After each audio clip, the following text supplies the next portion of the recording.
ये वक्त है 2036 का। दुनिया में टी वायरस ऐसा फैला कि 6 बिलियन लोग यानी दुनिया की तकरीबन आबादी उसका शिकार हो गई। टी वायरस ने इंसानों के दिमाग पे असर किया था, जिसकी वजह से इंसान अब ज़ॉम्बी जैसी क्रिएचर्स में बदलने लगे और इन क्रिएचर्स को इस दुनिया में जीरोस कहा जाता है। नॉर्मल इंसानों की पॉपुलेशन तो बहुत कम हो गई है, पूरे के पूरे शहर खत्म हो गए, यहाँ तक कि बड़े बड़े मुल्कों की गवर्नमेंट भी टूट गई है, इकोसिस्टम भी तबाह हो गया है। इन शॉर्ट, टी वायरस ने दुनिया को ही तबाह कर दिया है। अब नॉर्मल इंसानों ने इस दुनिया में सरवाइव करने के लिए फ्री होल्ड्स बनाए हैं, यानी ऐसे शहर जिनके चारों तरफ बड़ी बड़ी दीवारें हैं, ताकि ना उनमें कोई ज़ॉम्बी एंटर कर सके और ऐसे ना ये लोग टी वायरस का शिकार हो। खैर, अब हम मिलते हैं जेड से। जेड एक रिसर्चर है। उसके ऑर्गेनाइजेशन दुनिया की बर्बादी से पहले वाले टाइम पे रिसर्च करती है, उस टाइम की चीजों को कलेक्ट करती है ताकि दुनिया को पहले जैसा बनाने में इन चीजों से मदद मिल सके। इस टाइम उसे प्रोजेक्ट मिला था जीरोस के यानी उन क्रिएचर्स के बिहेवियर को रीड करने का। इस एक्सपेरिमेंट के लिए वो फ्री होल्ड से यानी इंसानों के सेफ जोन से बाहर निकलकर जीरोस की दुनिया में आती है। वहाँ एक कैमरा सेट करती है, अपने ऊपर बहुत सारा परफ्यूम छिड़क लेती है ताकि जीरोस उसे स्मेल ना कर पाए, और फिर एक रैबिट के ऊपर एक ब्लड का ड्रॉप फेंक कर वो जीरोस के पास छोड़ देती है। रैबिट के जीरोस के पास जाते ही जीरोस भूखे कुत्तों की तरह उसके पीछे पड़ जाते, जिससे जेड ये पता चलाती है कि अब तक जीरोस ने मेंटली तौर पे कोई प्रोग्रेस नहीं की। वो रिकॉर्डर बंद करती है और जब वो यहाँ से जाने ही वाली थी तभी अचानक उसका बाजू एक ग्रिल से टकरा जाता है। उसके हाथ पे एक छोटा सा स्क्रैच आया था और ब्लड की स्मेल सारे जीरोस को अलर्ट कर देती है। सभी उसके पीछे पड़ चुके थे। जेड अपनी जान बचाने के लिए तेजी से भागती है, जितनी तेजी से वो भाग सकती थी, लेकिन फिर भी एक जीरो जंप करते हुए उसे पकड़ने में कामयाब हो ही चुका था। जेड हार नहीं मानती, अपना पूरा जोर लगाते हुए वो जीरो को अपने ऊपर से दूर फेंकती है। ये जीरो जाकर गिरता है सिक्योरिटी अलार्म पर और सिक्योरिटी अलार्म के अलर्ट होते ही यहाँ हर जगह आग लग जाती है। इस आग में तकरीबन सभी ज़ॉम्बीज मारे गए थे। जेड बच गई थी और यहाँ से जाने ही वाली थी, लेकिन तभी जमीन जोर जोर से हिलने लगी और हम देखते हैं कि एक बहुत बड़ा कैटरपिलर वहाँ आ चुका था। ये भी जेड के पीछे था।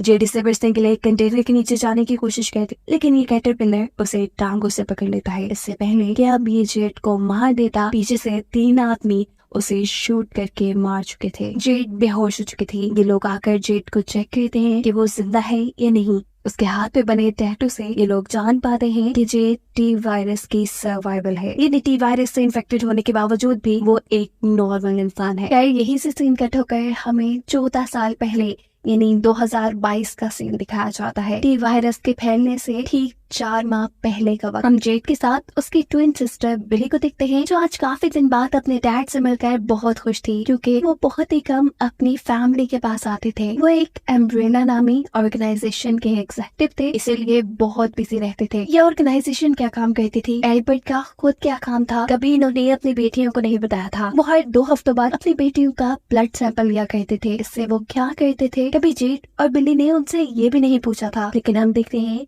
कि एल्बर्ट ने उस ब्लड सैंपल का टेस्ट करने के बाद उसे अपनी गर्दन में इंजेक्ट कर लिया था। एल्बर्ट की दोनों ही बेटियां हाई स्कूल के स्टूडेंट थी, लेकिन एक दूसरे से बिल्कुल डिफरेंट। जेड के बहुत से दोस्त हैं, लेकिन बिली बहुत अकेली रहती है, बिल्कुल चुपचाप। इसी टाइम ब्रेक में बिली के पास एक लड़की आती है। बिली को लगा वो उससे दोस्ती करना चाहती होगी, लेकिन वो तो उल्टा बिली का मजाक उड़ाने लगी। बिली उसका एटीट्यूड देखते हुए उसे इग्नोर कर देती है। इग्नोर होने पर इस लड़की को इतना गुस्सा आता है कि वो बिली को ही मारने लग गई थी। आसपास बहुत से स्टूडेंट्स भी इकट्ठे हो जाते हैं। लड़ाई की वीडियो भी बनती है, जो देखते ही देखते ही वायरल हो चुकी थी, जिसकी वजह से बिली का रहा सहा कॉन्फिडेंस भी बिल्कुल खत्म हो गया।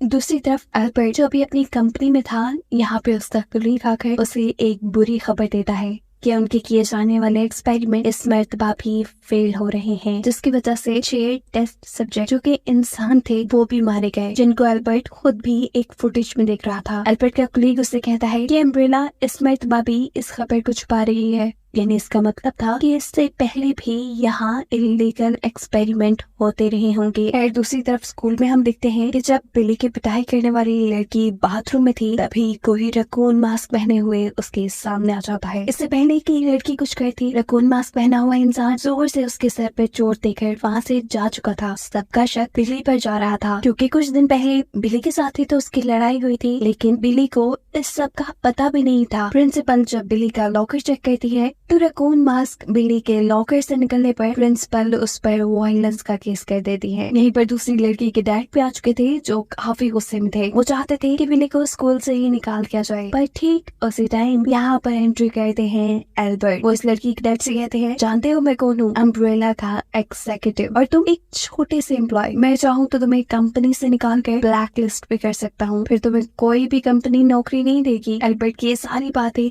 इस आदमी को डरा चुकी थी। वो यहाँ बिल्ली को सजा देना तो दूर, अपनी ही बेटी से कहता है कि तुमने जितनी भी बिल्ली से बदतमीजी की है उसके लिए माफी मांगो। आज एल्बर्ट ने सच में आइडियल डैड होने का सबूत दिया था। बिल्ली बहुत खुश थी, साथ ही एल्बर्ट भी। खुशी में एल्बर्ट उसे लंच के लिए भी अपने ऑफिस में इनवाइट कर लेता है। वो एक्साइटेड होकर एम्ब्रेला आती है। आज से पहले उसने ये ऑफिस, ये ऑर्गेनाइजेशन कभी नहीं देखी थी। हर रूम में एक अलग ही एक्सपेरिमेंट चल रहा था। बिल्ली जाकर वेटिंग रूम में बैठ जाती है, जहाँ उसके सामने से एक कार्ड गुजरती है। इस कार्ड के अंदर बहुत से जख्मी रैबिट्स थे, जिन्हें देखकर बिल्ली समझ चुकी थी कि एम्ब्रेला ऑर्गेनाइजेशन जरूर एनिमल्स पर एक्सपेरिमेंट करती है।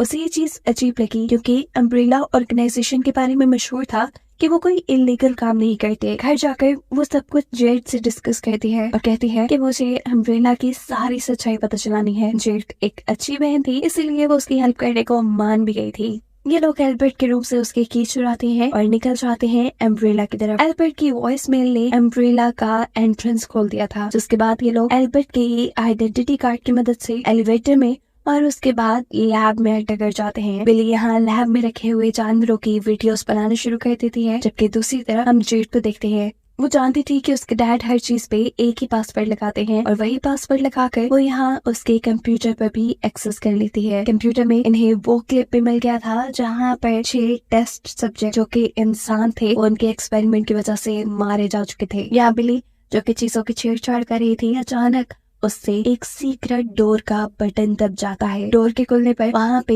एक म्यूटेटेड डॉग था। उसकी हालत बहुत खराब थी, वो पागलों की तरह भौंक रहा था। इससे पहले कि वो इनके ऊपर हमला करता, ये दोनों वहाँ से भागती हैं और उसे एलिवेटर के अंदर बंद कर देती हैं। यहाँ पर इमरजेंसी अलार्म भी एक्टिवेट हो गए थे। ये डॉग इतना ताकतवर था कि उसने एलिवेटर का डोर तक डैमेज कर दिया। जेड और बिल्ली जल्द से जल्द यहाँ से बाहर निकलना चाहते थे। वो बाहर का डोर ओपन करने के लिए यहाँ कुछ बटन्स दबाते हैं तो गलती से उनसे एक होलोग्राम चल जाता है। शोर की वजह से डॉग को उनकी लोकेशन पता चल जाती है। डॉग जल्दी से इस रूम के अंदर आ जाता है और मौका पाते ही ये दोनों बहनें खुले हुए दरवाजे से इस रूम से बाहर निकल आती हैं। जिस रूम में डॉग था, इन्होंने वो डोर भी बंद कर दिया था, लेकिन बाहर की एंट्रेंस इनसे अभी भी नहीं खुल रही थी। इससे पहले कि ये लोग बचकर यहाँ से बाहर निकल पाते, डॉग एक विंडो से बिल्ली के ऊपर जंप कर देता है। वो बिल्ली के ऊपर बुरी तरह हमला कर चुका था। बिल्ली जख्मी हो गई थी। बिल्ली को बचाने के लिए जेड वहाँ रखे हुए फायर सिलेंडर से इस डॉग को मार देती है। बिल्ली होश में नहीं थी, खून तेजी से बह रहा था। जेड बहुत ही ज्यादा डर चुकी थी।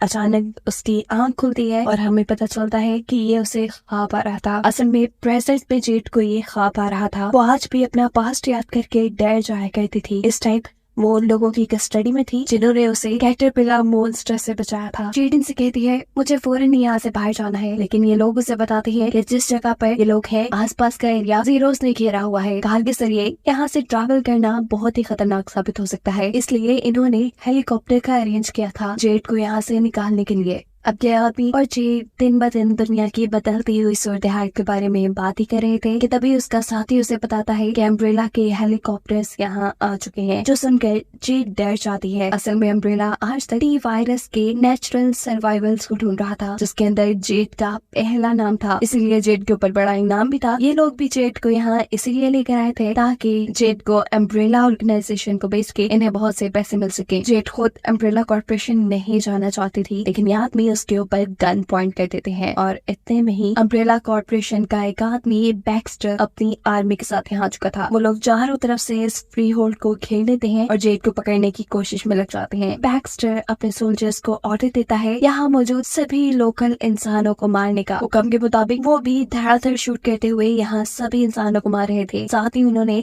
इस फ्री होल्ड में आग पे लगाती थी। जेड इस आग से बचते हुए यहाँ से बाहर भागने की कोशिश कर रही थी, लेकिन चारों तरफ से सोल्जर्स ने उसे घेरा हुआ था। यह बैक्स्टर उसके सामने आता है और उसे कहता है, हमारी बहन तुम्हारा इंतजार कर रही है, क्या तुम उसके पास नहीं चलोगी? जेड उसकी बातों पे ध्यान नहीं देती और यहाँ से भागते हुए एक दीवार के ऊपर चढ़कर वो इस फ्री होल्ड से बाहर निकल जाती है जीरोस की दुनिया में, जहाँ से जीरोस पूरी तरह उसके पीछे पड़ चुके थे। अब जेड जीरोस से अपनी जान बचाने के लिए भाग रही थी और तभी बैक्स्टर अपने सोल्जर्स को सभी जीरोस को मारने का ऑर्डर देता है ताकि वो लोग जेड को जिंदा पकड़ सके।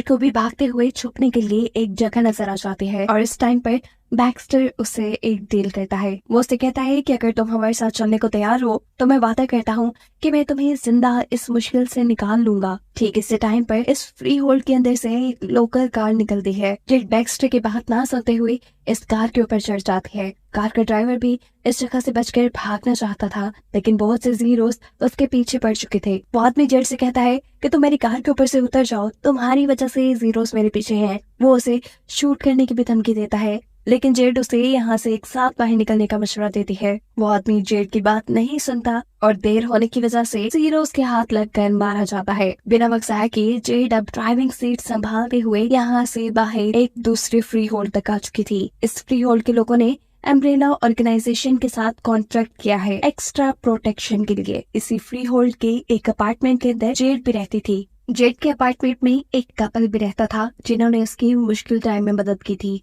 घर आकर उसे पता चलता है कि कपल में से हस्बैंड ही वायरस से इन्फेक्टेड होकर जीरो बन चुका है, इसलिए उसकी वाइफ ने उसे बाथरूम में लॉक कर दिया था। जेड उसे चेक करने के लिए घर की छोटी मोटी चीजों को प्रोटेक्टिव सूट की तरह पहनते हुए वो वॉशरूम का दरवाजा खोलती है, जहाँ जीरो बुरी तरह कंट्रोल से बाहर हो जाता है। उसे जेड के ऊपर भी हमला कर दिया था, लेकिन जेड अपने आप को बचाने में कामयाब हो चुकी थी। अब ज्ञात भी अपनी वाइफ के ऊपर ही हमला कर देता है। इससे पहले कि वो अपनी वाइफ को मार देता, जेड पीछे से आकर उसे ये जान से ही मार देती है। उसको ठिकाने लगाने के बाद जेड अब अपने काम से बाहर गई थी।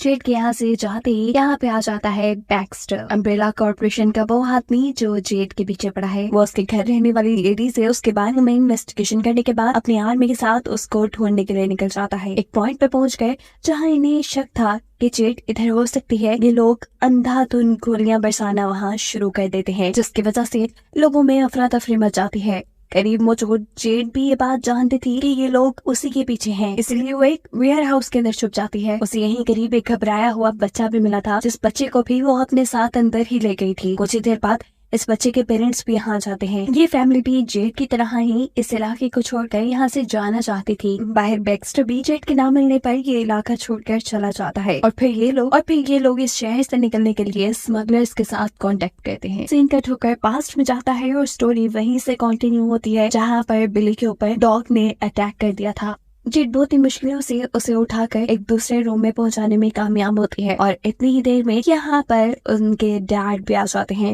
वो यहाँ बिली का जख्म देखते हैं। जख्म को रैप करते हुए वो जल्दी से इन दोनों को साइड डोर से भागने का कहते हैं, क्योंकि सिक्योरिटी बस यहाँ पहुँचने ही वाली थी। जिसके बाद वो एक डिवाइस अपने सिस्टम में लगाकर सारा सिस्टम क्रैक कर देते हैं ताकि कोई भी ये ना जान पाए कि उनकी अपनी बेटियां यहाँ आई थी। जिसके बाद वो डॉग का सारा ब्लड अपने ऊपर लगा चुके थे। इसी टाइम यहाँ पर सिक्योरिटी भी पहुंच जाती है। इनके साथ एवलिन भी थी, अम्ब्रेला ऑर्गेनाइजेशन की सीईओ। एवलिन जब एल्बर्ट से यहाँ होने वाले इंसिडेंट के बारे में पूछते हैं तो वो कहता है शायद यहाँ पर कोई साइबर अटैक हुआ, जिसकी वजह से सारे कंप्यूटर्स पे काम करना बंद कर गए हैं और हमारे लैब के डिजिटल लॉक्स भी खुले हैं, जहाँ से डॉग ने बाहर आकर मुझ पर हमला भी किया है। सिक्योरिटी जब यहाँ पर सब कुछ चेक करती है तो उन्हें भी एल्बर्ट की बात सच लग रही थी, लेकिन एवलिन ये मानने को तैयार नहीं थी। इसके बाद एल्बर्ट घर आ जाता है और बिली की बैंडेज करता है। जेड जब उससे डॉग के बारे में पूछती है तो एल्बर्ट बताता है कि वो डॉग जेनेटिकली बीमार है, लेकिन तुम किसी से भी जिक्र न करना, वरना अगर अम्ब्रेला को पता चल गया कि तुम दोनों वहाँ थी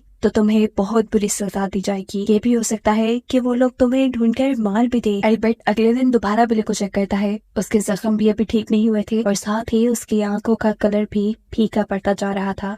जेड समझ चुकी थी कि अम्ब्रेला ऑर्गेनाइजेशन के अंदर कुछ तो गड़बड़ हो रहा है, इसलिए वो उसे इंटरनेट पे सर्च करती है, जहाँ उसे एक वेबसाइट मिलती है जिसपे अम्ब्रेला ऑर्गेनाइजेशन की सच्चाई लिखी थी। लेकिन वो वेबसाइट ब्लॉक थी। जेड अब अपने लैपटॉप को अपने फ्रेंड के पास ले जाती है जो कि एक कंप्यूटर हैकर था। वो इस वेबसाइट को पायरेट करके जेड के लिए खोल देता है और इन्हें ऑर्गेनाइजेशन का सच पता चल जाता कि अम्ब्रेला ऑर्गेनाइजेशन पहले अपने ऊट पटांग के एक्सपेरिमेंट्स जानवरों पे क्या करती थी और फिर उन्हें जानवरों ने कुछ इंसानों को काट के उन्हें भी इन्फेक्टेड कर दिया, जिनके कंट्रोल में न आने पर उन्हें मार दिया गया। जेड अब इस वेबसाइट के ऑनर से कांटेक्ट करती है क्योंकि वो भी ये सब कुछ देख चुकी थी। इस वेबसाइट ओनर का नाम एंजल था। वो एक रिपोर्टर था, लेकिन अम्ब्रेला की वजह से अब उसे कहीं जॉब नहीं मिल रही थी, न ही उसकी स्टोरीज कोई पब्लिश करता था। दूसरी तरफ हम एल्बर्ट को देखते हैं जो बिली के ब्लड को एग्जामिन कर रहे थे। बिली के ब्लड में कुछ चेंजेस फील होने पे वो एक रैट में बिली के ब्लड को इंजेक्ट कर देते हैं ताकि वो इन चेंजेस को नोटिस भी कर पाए।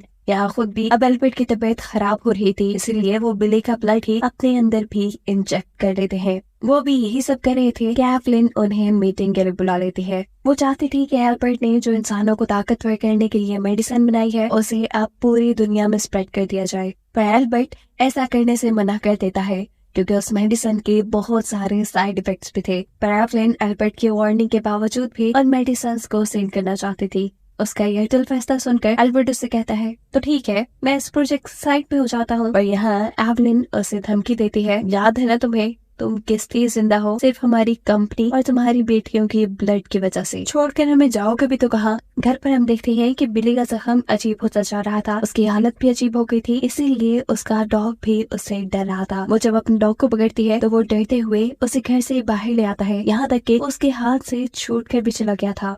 बिली जब भागकर उसे उठाने की कोशिश करती है तो वो डॉग एक लड़के के पास चला जाता है। उस लड़के को लगा कि बिली शायद उसे चोरी करके लेके आई है, इसलिए वो बिली को बिली का डॉग वापस करने से इनकार कर देता है। तो ऐसे में बिली उसे गुस्से से बच करके अपना डॉग लेकर वहाँ से भाग जाती है। उसे खुद यकीन नहीं आ रहा था कि वो एक डरी सहमी लड़की ऐसा कैसे कर सकती है। बिली दोबारा अपने बाथरूम में जाती है और इस मर्तबा उसने नोटिस किया था कि उसके मुंह से बहुत ज्यादा खून आ रहा है। दूसरी तरफ एल्बर्ट की लैब के अंदर हम उस रैट को देखते हैं जिसके अंदर एल्बर्ट ने बिली का ब्लड इंजेक्ट किया था। रैट इस टाइम इतना एग्रेसिव था कि उसने टक्कर मार मार कर अपने जार का गिलास तक तोड़ दिया था। गिलास तोड़कर वो अपने जार में रुकता भी नहीं। एल्बर्ट मुश्किलों से उसे पकड़कर उसका ब्लड सैंपल लेता है और उसे माइक्रोस्कोप में चेक करता है। इस रैट की जीन्स में तेजी से चेंजेस आ रही थी और इन्हीं चेंजेस को नोटिस करते हुए एल्बर्ट कंक्लूड करता है कि उसकी बेटी भी 52 आवर्स के बाद ऐसे ही अग्रेसिव हो जाएगी। लेकिन बिली की हालत तो अभी से बिगड़ती जा रही थी, उसे अजीब तरह से चक्कर आ रहे थे। फिलहाल वो घर से बाहर जाने का डिसाइड करती है और एल्बर्ट बाहर जाने से पहले उसके जख्मों को चेक करता है जो हैरानकुन तौर पे बिल्कुल ठीक हो चुके थे। स्कूल आने पर उसकी तबीयत और भी ज्यादा बिगड़ जाती है क्योंकि अब उसे हल्की से हल्की आवाज भी बहुत तेज सुनाई दे रही थी। इन्हीं आवाजों की वजह से उसे बार बार हेलुसिनेशंस भी हो रहे थे। यहाँ अम्ब्रेला ऑर्गेनाइजेशन के अंदर उनके बोर्ड ऑफ डायरेक्टर्स की मीटिंग चल रही थी। एवलिन उन्हें एल्बर्ट की बनाई हुई मेडिसिन दिखाती है जो बड़े से बड़ा जादू कर सकती थी, लोगों को पावरफुल बना सकती थी, यहाँ तक कि बहुत सी बीमारियों को भी हील कर सकती थी। सभी ऐसी जादुई मेडिसिन के बारे में सुनकर खुश थे, लेकिन एल्बर्ट उन्हें बताता है कि इस मेडिसिन के साइड इफेक्ट भी है। इस मेडिसिन के अंदर टी वायरस है, जो कोई भी इस मेडिसिन से ओवरडोज होगा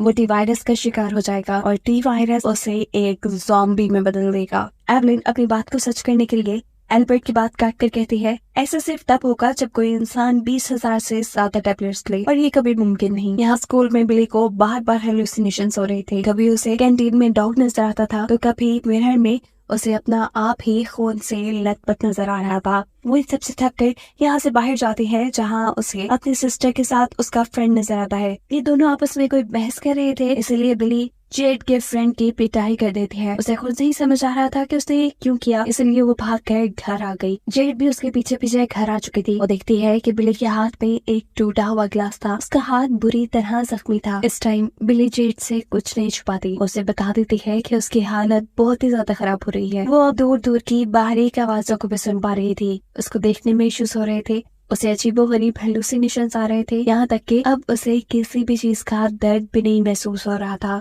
जैसे ये गिलास उसे लगा था। जेड यहाँ इमोशनल हो जाती है और उसे गले लगाकर कहती है, परेशान नहीं हो बिली, हो सकता है कि ये मेडिसिन के साइड इफेक्ट हो। जबकि दूसरी तरफ प्रेजेंट में यानी 2036 में जेड उस फैमिली के साथ शहर से निकलने के लिए स्मगलर्स की कार में बैठ गई थी। ये लोग अभी थोड़ा ही सफर तय करते हैं कि रास्ते में एक नया क्रॉसिंग पॉइंट आ जाता है, जिसको पार करने के लिए जेड अपनी सारी ज्वेलरी के साथ एक कार भी इन स्मगलर को दे देती है। ये लोग टनल को पार करके अब आगे आ चुके थे, जहाँ पहले ही जेड को लेने के लिए बैक्स्टर मौजूद था, लेकिन वो तो कोई भी इंफॉर्मेशन देने को तैयार ही नहीं थे। पर बैक्स्टर को तो जेड की कार यहाँ नजर आ गई थी। उसका शक यकीन में बदल गया था कि जेड जरूर इसी ग्रुप के साथ है। या स्मगलर्स अपने काफले को लेकर आगे बढ़ जाते हैं, पर एक जगह इन्हें रुकना पड़ जाता है, क्योंकि अब उनके सामने आ चुके थे बहुत बड़े बड़े मॉन्स्टर्स। इन मॉन्स्टर्स को दिखाई नहीं देता था। ये मॉन्स्टर शोर सुनकर लोगों पर हमला करते थे, इसीलिए स्मगलर्स सभी लोगों को खामोश रहकर इंतजार करने को कहते हैं। लेकिन इन सब की बदकिस्मती कि यहाँ अचानक बैक्स्टर आ चुका था। उसकी गाड़ियों के शोर से ये मॉन्स्टर उनकी तरफ अट्रैक्ट हो गए थे। सभी इतने बड़े बड़े मॉन्स्टर पहले बैक्स्टर के ऊपर ही हमला कर देते हैं, जिसके सोल्जर हीट गन से इन मॉन्स्टर्स का मुकाबला करते हैं। अब तक इन मॉन्स्टर्स ने स्मगलर्स की गाड़ियों पर भी हमला कर दिया था। ऐसे में सभी लोगों को अपनी जान बचाने के लिए यहाँ से निकलकर भागना पड़ा था। स्मगलर और जेड दोनों ही अपनी गन से मॉन्स्टर्स को फायर करके मारने में लगे थे, लेकिन मॉन्स्टर्स के साथ इस जंग में उनके भी तकरीबन साथी मारे गए। जो बचे थे वो जेड, एक स्मगलर और वो फैमिली जिसके साथ जेड ने ये सफर शुरू किया था। ये लोग मॉन्स्टर से बचते हुए एक वेयर हाउस के अंदर चले जाते हैं। अपनी तरफ से तो ये यहाँ जान बचाने ही आए थे, लेकिन जान इनकी खतरे में पड़ चुकी थी, क्योंकि यहाँ पे भी एक बहुत बड़ा स्पाइडर मॉन्स्टर था। ये स्पाइडर सबसे पहले स्मगलर को पकड़कर मार देता है, और अब इससे पहले कि ये फैमिली को मारता, अपनी फैमिली को बचाने के लिए वो लड़का जाकर स्पाइडर मॉन्स्टर से लड़ता है। ये लड़का भी जानता था कि वो इस स्पाइडर को हरा तो नहीं पाएगा,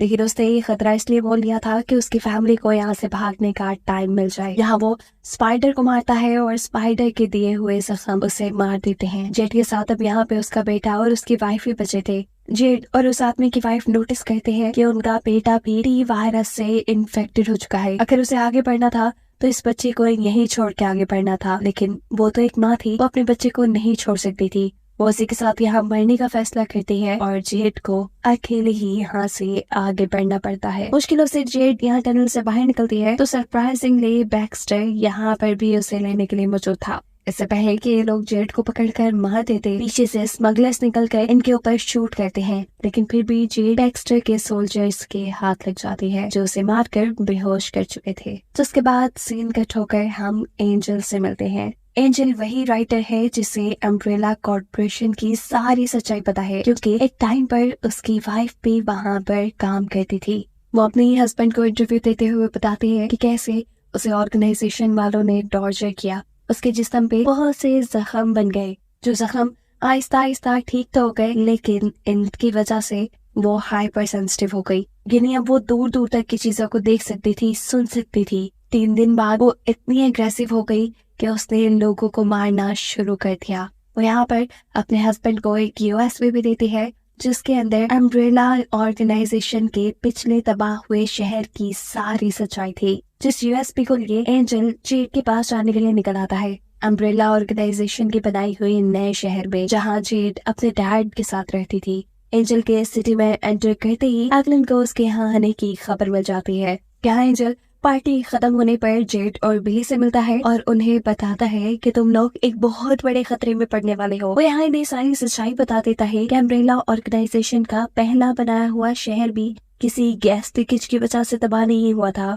बल्कि उसे तो न्यूक्लियर एक्सप्लोजन से तबाह किया गया था। और ये सारा का सारा प्लान था गवर्नमेंट का, क्योंकि उस शहर के अंदर टी वायरस बहुत तेजी से फैल रहा था, जिसके ऊपर गवर्नमेंट काबू पाना चाहती थी। यहाँ एंजल सबसे शॉकिंग हकीकत उन्हें ये भी बताता है कि 2009 में वहाँ एल्बर्ट मर चुका था और तुम लोग तो वहाँ थे भी नहीं। साफ लफ्जों में एंजल उनकी एक्सिस्टेंस पे भी सवाल उठा रहा था कि वो कब और कैसे पैदा हुई, और अगर एल्बर्ट मर गया था और अगर एल्बर्ट 2009 में मर गया था तो उनके साथ कौन रह रहा था। इन सारी बातों को ना समझते हुए यहाँ जेड जल्दी से बिली को अपनी तरफ खींचती है और उसका जख्म देखने की कोशिश करती है, लेकिन बिली पैनिक होकर वहाँ से भाग जाती है। जेड भी उसके पीछे भागती है और एंजल भी उन दोनों का पीछा करता है, लेकिन इससे पहले कि वो बिली और जेड तक पहुँच पाता उसे अम्ब्रेला गार्ड्स पकड़ लेते हैं। उसे एवलिन के पास लेकर जाया जाता है, जहाँ वो उससे इंटेरोगेशन शुरू करती है कि उसे पुरानी अम्ब्रेला ऑर्गेनाइजेशन के एक्सपेरिमेंट्स और वहाँ लोगों के गायब होने के बारे में क्या क्या मालूम है। दूसरी तरफ हम रोड पे भागती हुई बिली और जेड को देखते हैं, जहाँ पर बिली अचानक भागते भागते रुक गई थी, क्योंकि अब उसकी बॉडी बहुत तेजी से कांप रही थी। उसे लग रहा था कि वो जरूर एक मॉन्स्टर में बदल जाएगी, लेकिन यहाँ जेड उसे बताती है कि जब डॉग ने उसे काटा था तब से अब तक 52 आवर्स गुजर चुके हैं। अगर वो अब तक ट्रांसफॉर्म नहीं हुई तो इसका मतलब वो सेफ है, वो कभी ट्रांसफॉर्म नहीं होगी, कभी एक मॉन्स्टर नहीं बनेगी। जबकि दूसरी तरफ 2036 में यानी प्रेजेंट में हम देखते हैं कि स्मगलर बैक्स्टर की आर्मी को हरा चुके हैं और अब जेड के साथ साथ बैक्स्टर और उसकी आर्मी भी इन्हीं के कैद में थी। ये लोग इन्हें अपने साथ कहीं ले जा रहे थे, पर बैक्स्टर ज्यादा परेशान नहीं था क्योंकि उसके बाजू में एक चिप लगी थी। वो जानता था कि अम्ब्रेला कॉर्पोरेशन के लोग उसे बचाने जरूर आ जाएंगे। ये स्मगलर्स इन्हें अपने बनाए जेल में ले आते हैं, जहाँ उन्होंने 300 के करीब जीरोस को कैद किया हुआ था। ये सब लोग स्मगलर के लीडर से मिलते हैं, जिसका मानना था कि ये वबा यानी टी वायरस इनके लिए गॉड का इम्तिहान है, स्पेशली उन लोगों के लिए जिन्होंने गॉड को मानना छोड़ दिया था। उसके मुताबिक जो इंसान जीरोस में बदले थे, इन सब ने बुरे काम किए थे और यही जीरोस अब दूसरे बुरे लोगों को खत्म करने की मिशन पे है, जिसके बाद फिर से दुनिया आबाद होगी और फिर इस दुनिया में सिर्फ अच्छे लोग होंगे। ये लोग जेड और बैक्स्टर को मार मार के एक सेल में बंद कर देते हैं। ये सेल जीरोस के सेल के करीब था, जहाँ से जेड इजीली जीरोस को नोटिस कर सकती थी। वो यहाँ ये देखकर हैरान थी, ये सभी जीरोस एक बहुत ही ऑर्गेनाइज्ड वे में काम कर रहे थे।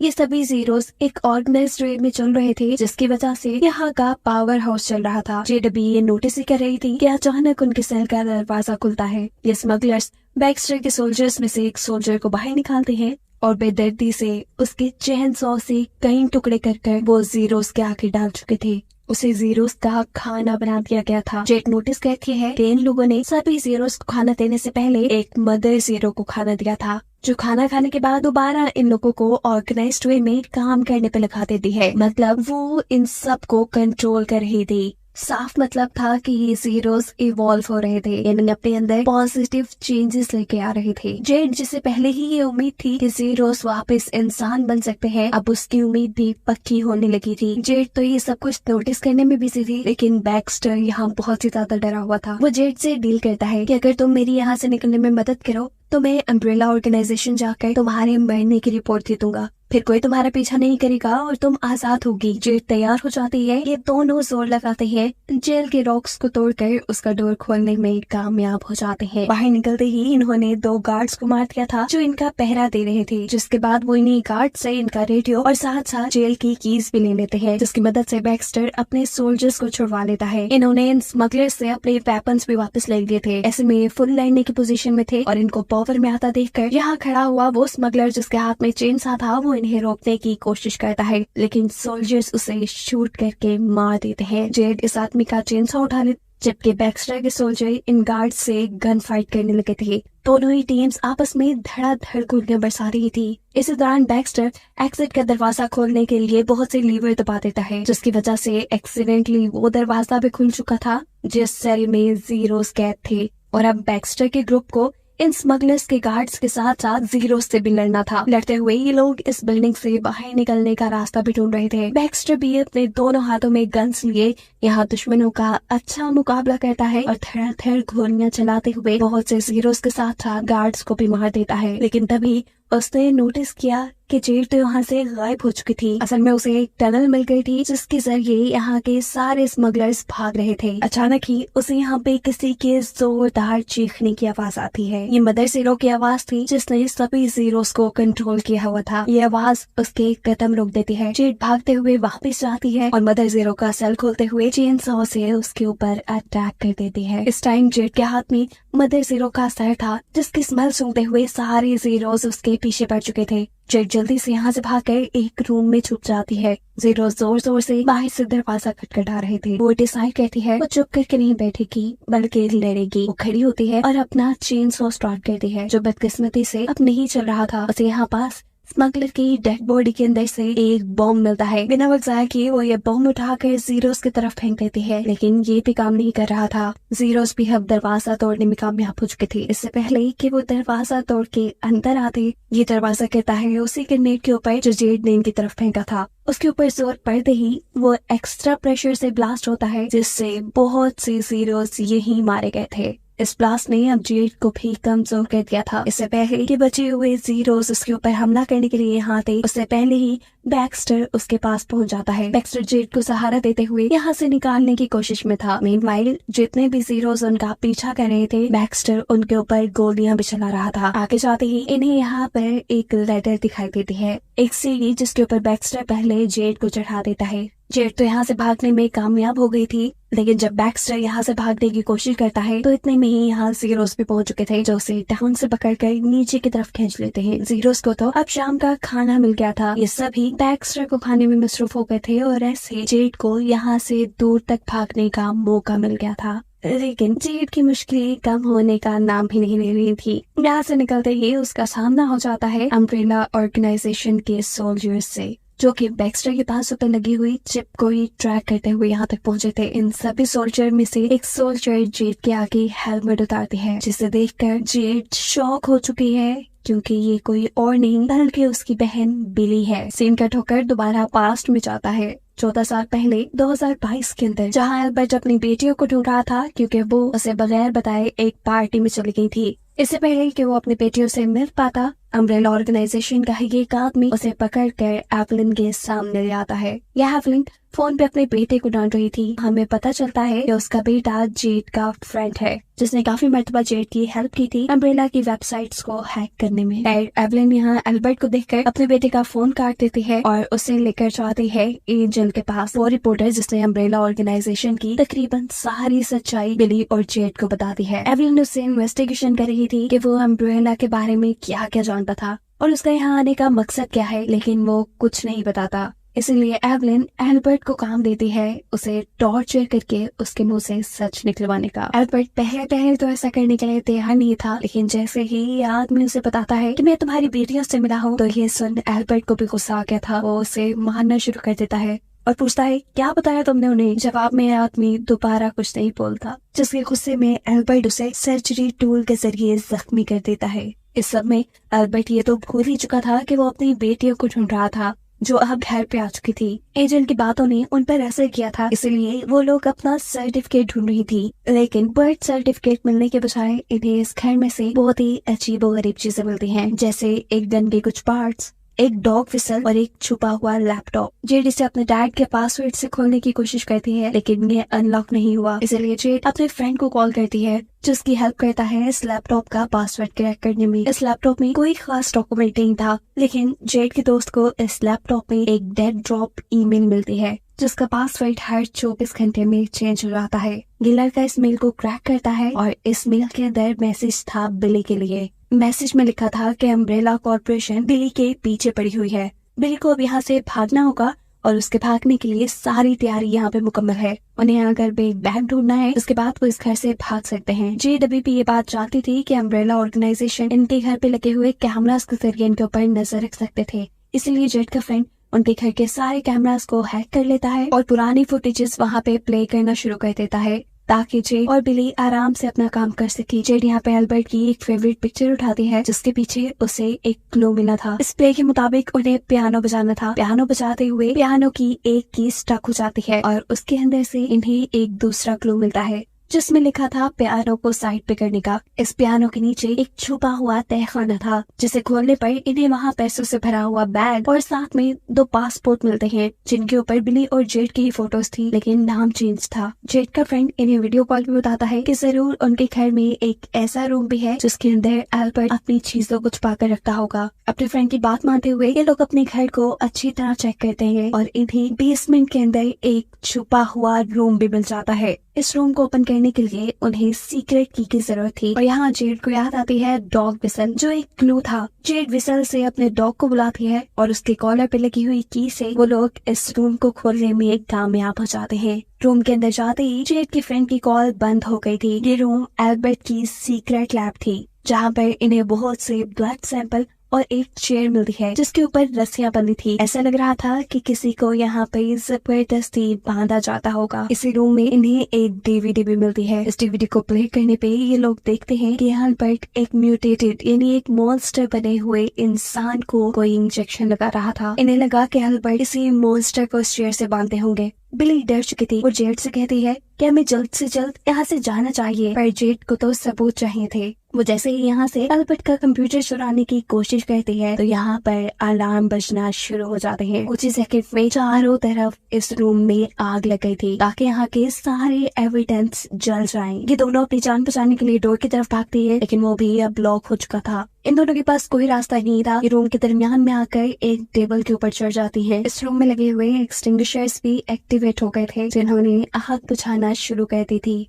इसी लम्हे में इस रूम में एल्बर्ट भी आ जाता है। जेड और बिली दोनों ही उसे देखकर गुस्से में थी। वो एक के बाद एक एल्बर्ट से बहुत सारे सवाल करती है और उससे इन सारी बातों के पीछे की एक्सप्लेनेशन मांगती है, लेकिन एल्बर्ट कोई भी जवाब देने से इनकार कर देता है। गुस्से में जेड अब उसके गले में नाइफ रख चुकी थी और ये चीज अब एल्बर्ट को गुस्सा दिला देती है। इससे पहले कि वो जेड को कोई नुकसान पहुंचाता, पीछे से बिली आकर उसे कोई चीज मारकर बेहोश कर चुकी थी। कुछ देर बाद जब एल्बर्ट को होश आया तो वो उसी चेयर से बंधा हुआ था जो इस रूम में रखी थी। एल्बर्ट को लगा कि अब उसके पास कोई ऐसा रास्ता नहीं है जिससे वो अपनी बेटियों के सवालों से बच जाए, इसलिए वो सारी कहानी इन्हें सुनाना शुरू करता है। सबसे पहले वो इन्हें उस डॉग के बारे में बताता है जिस डॉग ने बिली को काटा था। वो डॉग असल में टी वायरस से इन्फेक्टेड था और टी वायरस किसी भी जानदार को मॉन्स्टर में बदल देते थे। ये कह लें कि एक ज़ॉम्बी बना देते थे, लेकिन बिली उस टी वायरस का शिकार नहीं हुई। यानी टी वायरस से इन्फेक्टेड होने के बावजूद भी वो एक मॉन्स्टर नहीं बनी। यहाँ वो इन दोनों को इनकी जिंदगी का सबसे बड़ा सच ये भी बताता है कि ये दोनों कोई आम लड़कियां नहीं है। इन दोनों को ही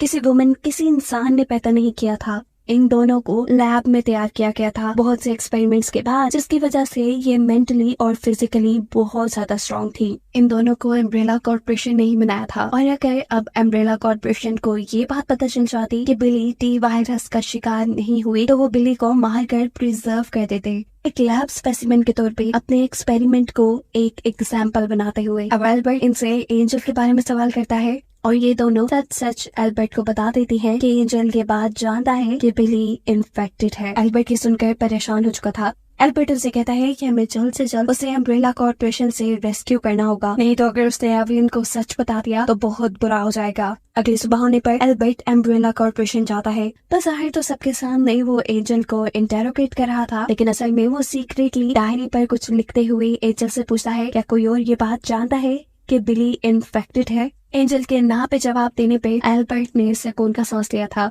उसे लगता था कि अब अगर एंजल जिंदा रहा तो ये सच्चाई कभी भी खुल सकती है, इसलिए वो एंजल को एक ऐसा इंजेक्शन लगाता है जिसकी वजह से वो हार्ट अटैक आने पर मर चुका था। उसकी खराब हालत को देखते हुए जल्दी से इस रूम में मेडिकल टीम आती है, लेकिन इनके आने से पहले ही एंजल मर चुका था। एंजल के मरने का इल्जाम एवलिन एल्बर्ट के ऊपर लगा देती है और ऐसे उसे अरेस्ट कर लिया जाता है। अम्ब्रेला की ही उसे फील होता है कि उसके साथ वाले कंपार्टमेंट में भी कोई कैद है। विंडो खोल के वो ये देखते ही शॉक रह चुका था कि वहाँ उसी की जैसा एक और एल्बर्ट था, एल्बर्ट क्लोन। फर्क सिर्फ ये था कि उसके मुंह पे दाढ़ी थी। सीन अब कट होता है और कहानी दोबारा प्रेजेंट में यानी 2036 में आ जाती है, जहां हम देखते हैं कि जेड अब अम्ब्रेला की बेस के अंदर कैद है। उसकी इंटेरोगेशन यहाँ उसी की बहन बिली कर रही थी, जिसके बारे में हमें पता चलता है कि अब वो अम्ब्रेला कॉर्पोरेशन की सीईओ यानी एवलिन के लिए काम करती है, जिसका गोल है इस पूरी दुनिया पर हुकूमत करने का। वो यहाँ जेड से कहती है, हाँ मैं जानती हूँ कि मैं गलत हूँ, मैंने अम्ब्रेला को चूज किया, ये मेरा सबसे बुरा फैसला था, लेकिन मैं मजबूर थी। अम्ब्रेला को चूज करना मेरी मजबूरी बन गई थी। हकीकत ये है कि तुम यानी टी वायरस से इम्यून हो। तुम टी वायरस की वजह से एक मॉन्स्टर में नहीं बदल सकती, लेकिन मैं बदल सकती हूँ और अपनी इस ओरिजिनल स्टेट को बरकरार रखने के लिए अम्ब्रेला मेरी हेल्प करता है। इसके बाद बिली जेट को खोल देती है, उसके बाजू पे लगी हुई अम्ब्रेला की ट्रैकिंग चिप भी उतार देती है और उसे उसकी रिसर्च यूनिवर्सिटी तक वापस जाने का रास्ता भी बता देती है। जेड सब कुछ जानकर गुस्से में थी। वो खुद को छुड़ाते ही यहाँ बिल को पंच करती है और यहाँ से मदर जीरो का हेड उठाकर भागना शुरू कर देती है। अभी वो यहाँ से थोड़ा ही दूर भागी थी कि यहाँ उसे उसकी रिसर्च यूनिवर्सिटी के कलीग्स मिल गए थे, उसके साथ ही जो उसे यहाँ से लेने आए थे, जिनसे मिलते ही जेड ने सुकून का सांस लिया था। फाइनली अब उनकी शिप भी उनके करीब थी, जहाँ जेड काफी टाइम बाद अपनी फैमिली से, अपने हस्बैंड और अपनी बेटी से मिलके बहुत खुश थी। वो अगर वापस यहाँ तक आई थी तो ये सिर्फ उसकी सिस्टर बिली की वजह से हुआ था। वो खुश थी क्योंकि अब वो अपनी फैमिली के साथ टाइम स्पेंड करने वाली थी। यहाँ हमें दिखाया जाता है कि शिप ने चलते चलते अपना रूट बदल लिया, क्योंकि समुद्र के अंदर रास्ते में उन्हें एक ऐसा शिप मिला था जहाँ के सारे लोग जीरोस में बदल चुके थे। पानी के अंदर भी बहुत से जिंदा जीरोस हो सकते थे। शिप में बनी हुई लैब के अंदर अब जेड अपने एक साथी के साथ मदर जीरो के हेड पे रिसर्च कर रही थी। उसे पता चलता है कि मदर जीरो के हेड से 2 तरह के एंजाइम्स निकल रहे हैं, लेकिन ये दोनों ही एंजाइम ऑक्सीजन के एक्सपोजर में आते ही खत्म हो जाते हैं। पूरी रात जेड काम करती है और 55 ऐसे टेस्ट करती है जिसके जरिए वो आर्टिफिशियल सलाइवा से इन एंजाइम्स को जिंदा रखने में कामयाब हो सके। कोई भी टेस्ट काम नहीं कर रहा था। आखिर में जेड जब अपने ही सलाइवा के साथ टेस्ट करती है तो उसका टेस्ट कामयाब होने लगा था। जेड के सलाइवा के साथ वो एंजाइम्स प्रॉपर्ली वर्क कर रहे थे। अब जेड इन्हीं एंजाइम्स के अंदर टी वायरस डालती है और यहाँ उसे ये बात मालूम जाती है कि मदर हेड से निकलने वाला एक किस्म का एंजाइम तो टी वायरस को अपनी तरफ अट्रैक्ट करता है, जबकि दूसरा एंजाइम टी वायरस को रिपेल करता है, यानी अपने से दूर करता है। इसका मतलब था कि ये लोग इन एंजाइम्स को यूज कर सकते थे जीरोस को कंट्रोल करने के लिए। अब अपने इन एक्सपेरिमेंट्स को टेस्ट करने के लिए जेड को एक जीरो की जरूरत थी, इसीलिए वो एक छोटी सी बोट में बैठकर दोबारा समुद्र के उस रास्ते में जाती है जहाँ उन्हें जीरोस की बोट मिली थी। वो पानी से एक जीरो की बॉडी निकालती है जो अभी जिंदा थी। ये जीरोस के ऊपर अटैक करने ही वाला था, लेकिन जेड उसे एक इंजेक्शन लगाते हुए बेहोश कर देती है, जिसके बाद वो इस जीरो को अपनी लैब में ले जाकर बांध चुकी थी। जेड अब अपनी बॉडी को मदर जीरो की बॉडी से निकले हुए एंजाइम से कवर करने के बाद आहिस्ता आहिस्ता अपने हाथ को जीरो के करीब लेकर जाती है। उसका ये एक्सपेरिमेंट काम कर रहा था। जीरो ने अब तक कोई हमला नहीं किया था, लेकिन जैसे ही जेड अब उसके थोड़ा करीब जाती है, जीरो कंट्रोल से बाहर हो चुकी थी। वो अपने हाथों की जंजीर भी खोल चुकी थी और बुरी तरह जेड के पीछे थी। जेड अपने आप को बचाने के लिए वहाँ से भागती है, लेकिन इतने में ही पीछे से उसकी रिसर्चर साथ ही आ गई थी, जिसे यहाँ किसी जीरो के होने के बारे में नहीं पता था। ये जीरो एकदम से उसके ऊपर हमला करके उसे मार देती है। उसे तो कुछ समझने का मौका भी नहीं मिला था। देखते ही देखते यहाँ पर बहुत से गार्ड्स आ चुके थे, जिनमें से एक गार्ड जीरो को शूट करके मार देता है। उसे समझ नहीं आ रहा था कि उसकी गलती की वजह से 1 मिनट में इतना कुछ बिगड़ गया। जो रिसर्चर मरी थी उसका हस्बैंड गुस्से में जेड को शूट करने की कोशिश करता है, लेकिन यहाँ पर जेड के हस्बैंड उस आदमी का बाजू ऊपर करते हुए जेड को बचा लेता है। जेड ने यहाँ पे होने वाली हर चीज का इल्जाम अपने ऊपर ले लिया था, और अब जेड के साथ क्या होता ये डिसाइड करने से पहले ही इन्हें बहुत से हेलीकॉप्टर्स की आवाज आती है जो उन्हीं की तरफ बढ़ रहे थे। सीन यहीं से कट होता है और जेड की कहानी डिसकंटिन्यू होते हुए हमें 2005 का सीन दिखाया जाता है। यहाँ लैब के अंदर हम 3 डिफरेंट एल्बर्ट्स को देख रहे हैं जो तीनों एक साथ काम कर रहे थे। ये अम्ब्रेला ऑर्गेनाइजेशन थी। यहीं पर एल्बर्ट के क्लोन्स को बनाया गया था, जो थे तो एक ही एल्बर्ट के क्लोन, लेकिन तीनों की पर्सनालिटीज एक दूसरे से बिल्कुल अलग थी। इन सब का लीडर था यहाँ पर ओरिजिनल एल्बर्ट। ये लोग जब काम कर रहे थे तभी ओरिजिनल एल्बर्ट यहाँ आता है और नोटिस करता है कि तीनों में से एक क्लोन,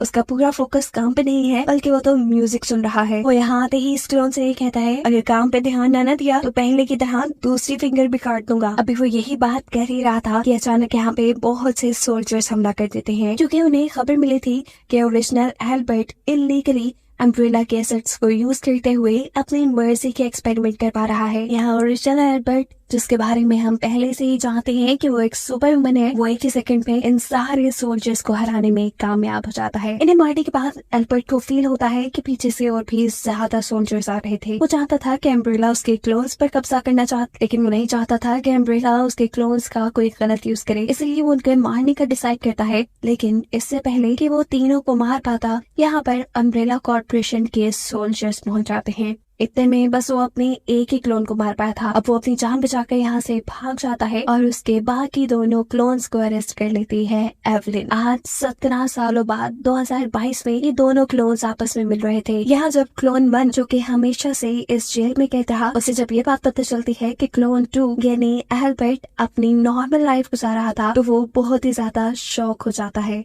अब ये लोग बात ही कर रहे थे कि यहाँ पर गार्ड आकर दोबारा एल्बर्ट को यहाँ से ले जाते हैं। इस एल्बर्ट को एवलिन के पास लाकर चेयर से बांध दिया गया था। एवलिन उससे इंटरोगेट कर रही थी कि बताओ तुम्हारे ही लगाए हुए इंजेक्शन से एंजल मरा ना। उसके इनकार करने पर यहाँ एवलिन उसे एक इंजेक्शन लगा देती है, जिसकी वजह से वो तड़पने लगा था। दूसरी तरफ जेल में हम क्लोन 1 को देखते हैं, जिसके दिल में भी अब आजादी से जिंदगी गुजारने के इमोशंस जागने लगे हैं। वो यहाँ सबसे पहले अपनी शेप करता है, अपने आप को बिल्कुल एल्बर्ट जैसा बना लेता है और फिर गार्ड्स को मारते हुए वो अम्ब्रेला कॉर्पोरेशन से बाहर निकलने में कामयाब भी हो जाता है। अब क्योंकि वो बिल्कुल एल्बर्ट की तरह दिखता था, किसी को भी उस पर शक नहीं हुआ। वो वहीं से कार चुराकर जेड और बिली के पास आ जाता है। बिली और जेड दोनों ही हैरान थी कि आज उनके डैड उन्हें कैसे लेने आ गए। वो नहीं जानते कि ये एल्बर्ट नहीं है बल्कि क्लोन 1 है।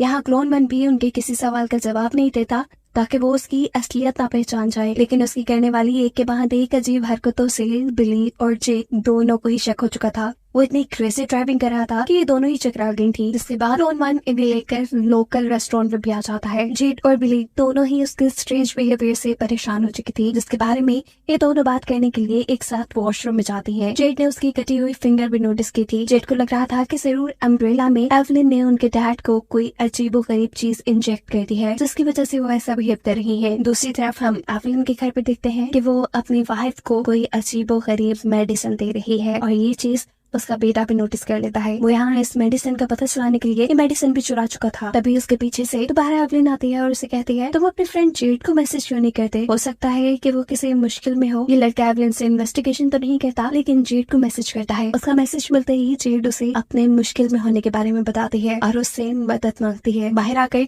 ये दोनों क्लोन 1 से बात करती है, लेकिन इस टाइम भी क्लोन उनकी बातों का कोई जवाब नहीं देता। तो गुस्से में ये दोनों ही होटल से बाहर निकल आई थी। होटल से बाहर निकलते ही ये देखती है कि अम्ब्रेला कॉर्पोरेशन वाले उनको लेने के लिए यहाँ पे आ चुके हैं। इनसे बचने के लिए ये दोनों बैक डोर की तरफ भागते हैं, जबकि हम देखते हैं कि क्लोन 1 इन सभी गार्ड्स को अपनी बहुत सी ताकत से हरा चुका था। लेकिन जैसे ही वो आखिरी गार्ड को यहाँ मारने की कोशिश करता है, तो ये गार्ड अपने कराटे स्किल्स का यूज करते हुए उसी के हाथों से हथकड़ी बांधकर उसे कार से लॉक कर देता है। जिसके बाद ये गार्ड जेड और बिली दोनों को ही पकड़कर अम्ब्रेला कॉर्पोरेशन में एवलिन के सामने ले आया था। ये दोनों दिखते हैं कि उनके डैड यानी एल्बर्ट बहुत ही ज्यादा बीमार थे।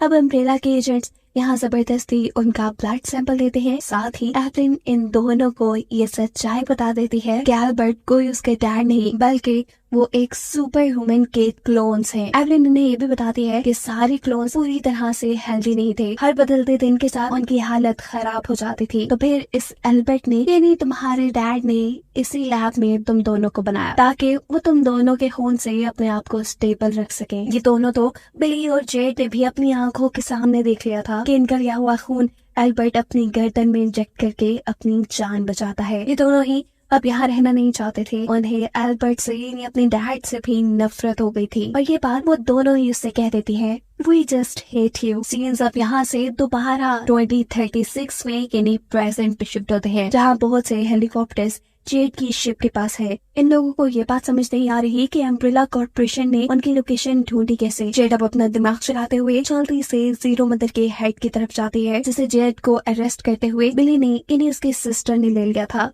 वो देखती है कि मदर जीरोस के हेड के अंदर एक चिप थी। उसकी अपनी बहन ने उसके साथ गेम खेला था। उसने जेड को आजाद नहीं किया था बल्कि उसकी पूरी टीम को पकड़ने के लिए छूट दी थी। जितने में जेड ये चिप चेक कर रही थी, हम देखते हैं कि शिप पर एवलिन भी आ गई है, जो 17 सालों बाद भी बूढ़ी नहीं हुई। वो यहाँ आकर यहाँ के ऑर्गेनाइजेशन से कहती है कि मुझे सिर्फ जेड चाहिए और कुछ भी नहीं। अगर आप लोगों ने कोई भी चालाकी या होशियारी दिखाने की कोशिश की तो फिर आप लोगों के साथ क्या होगा इसकी जिम्मेदार मैं नहीं। ये शिप तबाह भी हो सकती है, आप सब मर भी सकते हैं। यहाँ जेड से अब उसके रूम में उसकी बेटी मिलने के लिए आती है। जेड उसकी कोई भी बात सुने बगैर उसे कहती है कि तुम बेड के नीचे से ग्रीन बैग निकालो और ये शिप छोड़कर चली जाओ। जिसके बाद जेड खुद अपने साथियों को बचाने के लिए अब अम्ब्रेला के बेस में चली गई थी। वहाँ जाते ही वो शॉक हो जाती है ये देखकर कि एवलिन तो वहाँ डांस कर रही है। तभी बिली उसके सामने आती है और यहाँ एक और सच ये रिवील होता है कि बिली इतने सालों से एवलिन को अपनी बनाई हुई मेडिसिन की मदद से कंट्रोल करती आ रही थी। बज़ाहिर तो अम्ब्रेला के सीईओ आज भी एवलिन ही थी, लेकिन सीक्रेटली उसे बिली कंट्रोल करती थी। यानी अब अम्ब्रेला को बिली चला रही थी। बिली अब जेड को ये भी बताती है कि वो जेड के पीछे सिर्फ इसलिए थी क्योंकि उसे जेड का ब्लड चाहिए अपने आप को स्टेबल रखने के लिए, बिल्कुल ऐसे ही जैसे एल्बर्ट उनके ब्लड से स्टेबल रहता था। लेकिन जेड जब इस सारे काम के लिए इनकार कर देती है तो बिली यहाँ पर एवलिन को कंट्रोल करते हुए अपने गार्ड्स को ये हुक्म दिलाती है कि इस शिप को अपनी कैद में कर लिया जाए। उन्होंने जेड को भी अपने कंट्रोल में कर लिया था और यहाँ जेड इनके साथ ही एक गेम खेल जाती है। वो जमीन पर एक ऐसी बोतल फेंकती है जिसके अंदर अट्रैक्टर एंजाइम्स थे। बोतल टूटने पर जैसे ही अट्रैक्टर एंजाइम्स हवा के अंदर फैलते हैं तो यहाँ से दूर दूर तक फैले हुए जीरोस को अपनी तरफ अट्रैक्ट करना शुरू कर देते हैं। बिली जो साहिल के पास यहाँ छोटा सा कैंप लिए बैठी थी, हजारों की तादाद में वहाँ जीरोस आना शुरू हो जाते हैं। यहाँ ना तो उनके पास इतने ज्यादा सोल्जर्स थे और ना ही वेपन के वो इतने सारे जीरोस का मुकाबला कर सके। ये जीरोस एक एक करके सभी सोल्जर्स को मार देते हैं। इस अटैक को देखते हुए जेड की शिप के लोग भी अपना एक लीवर दबाते हैं और दिखाया जाता है कि इनकी शिप के नीचे बहुत बड़े बड़े क्रोकोडाइल है जो भी टी वायरस से इन्फेक्टेड है। यानी इन्हें हम जीरो क्रोकोडाइल कह सकते हैं। सीन जी से दोबारा पास्ट में यानी 2022 में शिफ्ट होते हैं जहां अम्ब्रेला कॉर्पोरेशन के अंदर एवलिन अब क्लोन 1 को एक नया प्रोजेक्ट दिखा रही है, अपना इल्लीगल प्रोजेक्ट जिसे एल्बर्ट ने करने से मना कर दिया था। अम्ब्रेला कॉर्पोरेशन का ही एक आदमी अब एल्बर्ट और बिली को उनके घर लेकर गया है। उन्हें 5 मिनट दिए जा रहे हैं ताकि वो अपनी पैकिंग कर लें क्योंकि आज से वो भी यहाँ नहीं रहने वाली थी। एल्बर्ट इन्हें पहले ही बता चुका था कि अम्ब्रेला ऑर्गेनाइजेशन वाले उन्हें अपना टेस्ट सब्जेक्ट बना के रख देंगे। इसलिए ये लोग यहाँ से भागने का डिसाइड करते हैं। वही बैग और पासपोर्ट्स लेकर जो इन्हें पियानो के नीचे मिले थे, ये दोनों बैग लेकर घर की पिछली दीवार से जंप कर देते हैं और ऐसे उस आदमी को पता भी चल जाता है। अम्ब्रेला कॉर्पोरेशन का वो आदमी इन्हें पकड़ने के लिए आगे बढ़ उसे चकमा देते हुए ये लोग आगे आगे भाग रहे थे। इनकी बुरी किस्मत के सामने से अम्ब्रेला कॉर्पोरेशन की सिक्योरिटी भी आ चुकी थी। इन दोनों को किसी तरह यहाँ से भागना था, लेकिन अचानक ही हम देखते हैं कि बिली को पैनिक अटैक आया। एकदम से वो किसी मॉन्स्टर की तरह एक्ट करने लगी थी। वो आदमी जो इन्हें यहाँ से लेने आया था, बिली उसके ऊपर अटैक कर देती है। वो आदमी वक्त रहते ही बिली को कंट्रोल कर लेता है। सिक्योरिटी के हाथों भी बिली पकड़ी जाती है, लेकिन जेड यहाँ से वो बैग लेकर भागने में कामयाब हो चुकी थी। बिली को लेके आया गया था एवलिन के पास।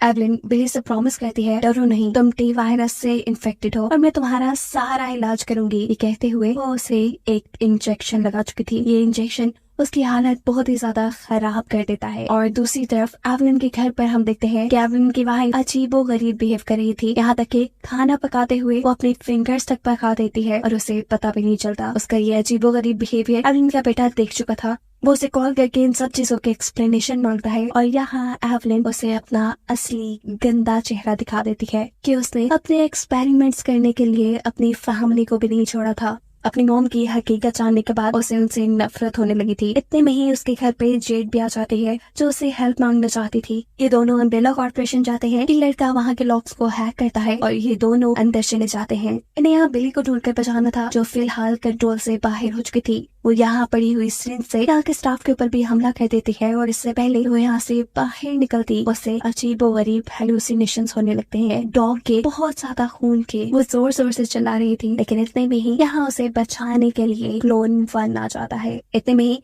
इस रूम में एल्बर्ट के साथ साथ जेड और उसका फ्रेंड भी आ चुका था बिली को बचाने के लिए। एल्बर्ट जानता था कि इनका यहाँ से भागना बहुत जरूरी है। ये सारे एक साथ मिलकर यहाँ से भागने का डिसाइड करते हैं और जेड का फ्रेंड यहाँ के सभी लॉक्स को क्रैक कर देता है। और ऐसा करते हुए उसे ये एहसास ही नहीं हुआ था कि उन्होंने यहाँ पे बंदी हुई एक बहुत ही खतरनाक क्रिएचर को भी अनलॉक कर दिया था। इससे पहले कि ये लोग यहाँ से भाग पाते बिली को दोबारा से हेलुसिनेशंस होने लगते हैं। वो यहाँ इनके साथ भागने के बजाय इन्हीं को मारना शुरू कर देती है। वो जेड को कर पीछे करते हुए यहाँ जेड के फ्रेंड को बाइट कर देती है।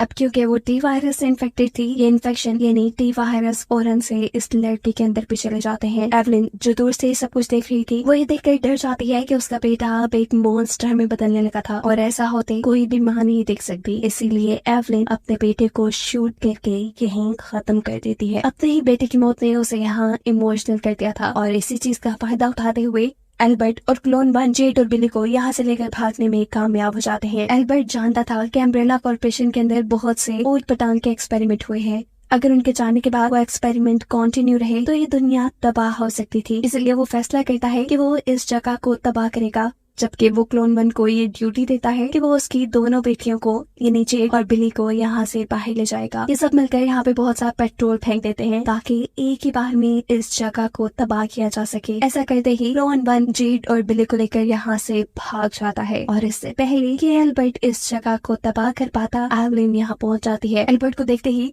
वो धड़ाधड़ एल्बर्ट के ऊपर गोलियां चला देती है, लेकिन इसके बावजूद भी एल्बर्ट यहाँ पर आग लगाने में कामयाब हो जाता है। आग को देखते ही यहाँ पर फायर ब्रिगेडर्स आ चुके थे, जबकि क्लोन 1 बिली और जेड को लेकर यहाँ से भाग चुका था। हम देखते हैं कि इन फायर ब्रिगेडर्स ने एवलिन को भी जिंदा सलामत बाहर निकाल लिया है। सीन दोबारा कट होता है और हमें 2036 का सीन दिखाया जाता है, जहाँ पे अम्ब्रेला कॉर्पोरेशन यानी बिली की छोटी सी बेस को चारों तरफ से जीरोस ने घेर लिया है और ये सब हुआ था जेड की वजह से। उसी में वो जेड को एक थप्पड़ मारती है और अंदर एवलिन के पास जाती है, जहाँ एवलिन बेजान अजीब सी पड़ी थी। वो बिली से कहती है, मैंने कहा था ना कि तुम मेरे बगैर कुछ भी नहीं। एवलिन की बातें उसे और भी गुस्सा दिला गई थी, इसलिए वो एक ड्रोन कंट्रोलर उठाती है और ड्रोन्स को यहाँ सब शूट करके खत्म करने का ऑर्डर दे देती है। ड्रोन्स धड़ाधड़ फायर कर रहे थे, जिससे सभी ज़ीरोस मरते जा रहे थे। इन सारी चीजों का फायदा उठाते हुए जेड समुद्र की तरफ भागना शुरू कर देती है, क्योंकि उसने अपनी बॉडी के अंदर रिपेलेंट एंजाइम्स लगाए हुए थे, इसलिए कोई भी ज़ीरो उसके ऊपर ध्यान नहीं दे रहा था। फाइनली वो अपनी बोट तक पहुंच जाती है, जहाँ पर उसका हस्बैंड उसे बोट के अंदर लाने में भी कामयाब हो चुका था। जेड को वापस बोट में आता देखकर उनके लीडर ये फैसला करते हैं कि अब वो अपने म्यूटेंट क्रोकोडाइल्स को बिली के ऊपर छोड़ देंगे। अब शिप के छोड़े हुए क्रोकोडाइल्स यहाँ आकर सभी चीजों को तबाह करने लगे थे, लेकिन तभी शिप के अंदर जेड ये नोटिस करती है कि उसकी बेटी शिप में थी ही नहीं, क्योंकि जैसे उसने अपनी बेटी से कहा था कि वो ग्रीन बैग लेकर अपनी शिप से भाग जाए, वो यहाँ से भाग गई थी। इससे पहले कि वो उन्हीं के क्रोकोडाइल का शिकार बन जाती, वो और उसके हस्बैंड एक छोटी सी बोट पर अपनी बेटी को ढूंढने के लिए निकल जाते हैं, जबकि हम देखते हैं उन क्रोकोडाइल्स ने ड्रोन्स को भी खाकर तबाह कर दिया था। यहाँ बिली अपने आप को बचाने के लिए अपने सोल्जर के पास पड़ा हुआ एक ग्रेनेड उठाकर उस क्रोकोडाइल के मुंह के अंदर फेंक देती है, जिसकी वजह से वो क्रोकोडाइल बुरी तरह लड़खड़ा जाता है। उसके ऐसा करते ही वो हेलीकॉप्टर जो बिली को यहाँ बचाने आ रहा था वो भी तबाह हो चुका था। तड़पते हुए यही क्रोकोडाइल जैसे ही पानी के अंदर जाता है तो जेड और उसके हस्बैंड की छोटी सी बोट भी उलट जाती है। उन्हें जब होश आया तो ये दोनों ही साहिल पर थे। जेड के हस्बैंड की टांग बुरी तरह जख्मी हो चुकी थी, वो अब चल नहीं सकता था, इसलिए वो जेड को कहता है कि जाकर अपनी बेटी को ढूंढो। यहाँ बिली को लेने के लिए भी अम्ब्रेला ऑर्गेनाइजेशन का एक नया हेलीकॉप्टर आ गया था। उनके पीछे अभी भी एक क्रोकोडाइल था, लेकिन इससे पहले कि क्रोकोडाइल इस हेलीकॉप्टर को कोई नुकसान पहुंचाता, बिली को लेकर ये हेलीकॉप्टर उड़ने में कामयाब हो जाता है। अब यही क्रोकोडाइल आगे की तरफ बढ़ रहा था और आगे थी जेड की बेटी। ये क्रोकोडाइल उसे स्मेल करते ही रिलैक्स हो जाता है, ऐसे जैसे वो उसे जानता हो। पर तभी अचानक ऊपर से आने वाला एक ग्रेनेड इस क्रोकोडाइल को मार गया था। जेड की बेटी डरकर जैसे ही वहाँ से भागती है तो सामने उसे जेड भी मिल चुकी थी। इससे पहले कि जेड उसे लेकर वापस अपनी शिप में आती, यहाँ पर दोबारा एंट्री करती है बिली। वो यहाँ जेड से कहती है, अपने सेल्फिशनेस में कितने ज्यादा लोगों को मार दिया तुमने, तुम्हें पता है। उसकी बातें सच में जेड को एहसास दिला रही थी कि उसने बहुत कुछ गलत कर दिया। बिली यहाँ पर अपने गार्ड से उसकी बेटी को पकड़ लेती है। जेड उसे रोकती रह जाती है, लेकिन बिली उसे लेकर यहाँ से चली गई थी। वो जेड की बेटी के साथ क्या करने वाली थी और आखिर 2022 में टी वायरस ने इस दुनिया का इतना बुरा हाल कैसे किया था, इन सभी मिस्ट्रीज के साथ ये सीरीज यहीं पर एंड हो जाती है।